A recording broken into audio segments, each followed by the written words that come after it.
আজকে আপনাদের একটি ছবির কিভাবে ব্যাকগ্রাউন্ড চেঞ্জ করতে হয় ওটা দেখাবো। ঠিক আছে, আপনি ইজিলি একটি ব্যাকগ্রাউন্ড চেঞ্জ করতে পারবেন কিভাবে। আমি ডেস্কটপ থেকে একটা পিক আনছি, ঠিক আছে, আমি ডেস্কটপ থেকে একটা পিক আনলাম। এখন এটাকে আমি ব্যাকগ্রাউন্ড চেঞ্জ করে যে কোনো একটা কালার দিব।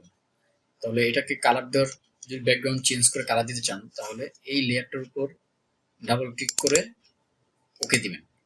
ওকে দেওয়ার পরে এইখান থেকে এই টুলসে যে দেখেন কুইক সিলেকশন টুল এবং ম্যাজিক ওয়ান টুল, এই দুইটা দিয়ে ব্যাকগ্রাউন্ড চেঞ্জ করা যায়। আগে ম্যাজিক ওয়ান টুল দেখাচ্ছি।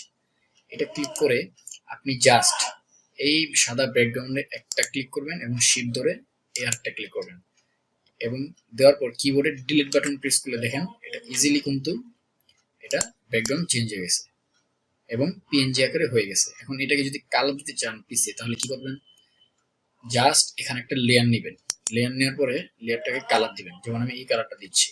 তারপর এই যে ছবির জাস্ট এটাকে ধরে মাউস দিয়ে উপরে দিবেন। ঠিক আছে, দেখেন ইজিলি কিন্তু একটা ব্যাকগ্রাউন্ড কালার হয়ে গেছে, আপনি যে কোনো কালার দিতে পারবেন। এখন আমি একটু ব্যাকে যাচ্ছি,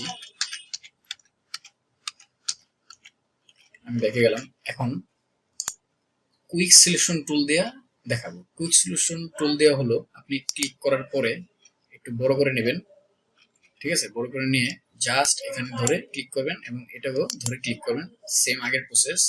কিবোর্ডে ডিলিট বাটন প্রেস করবেন। দেখেন সরি, এটা কিন্তু দেখেন একটু বাড়তি হয়ে গেছে, তাহলে এটা কমাতে হবে। আবার কন্ট্রোল জেড দিয়ে ব্যাকে যাই, অলটা চিপি ধরে জাস্ট একটু কমায় দিবেন। ঠিক আছে, অলটা টিপি দিলে জাস্ট একটু কমায় দিলেন, তারপর এখন ডিলিট বাটন প্রেস করেন, দেখেন অটোমেটিক কিন্তু হয়ে গেছে। এখন আপনি এটাকে কালার দিতে চাইলে আবার একটা লেয়ার নেবেন, লেয়ার নেওয়ার পর একটা কালার দিবেন, যেমন আমি এই কালারটা দিলাম।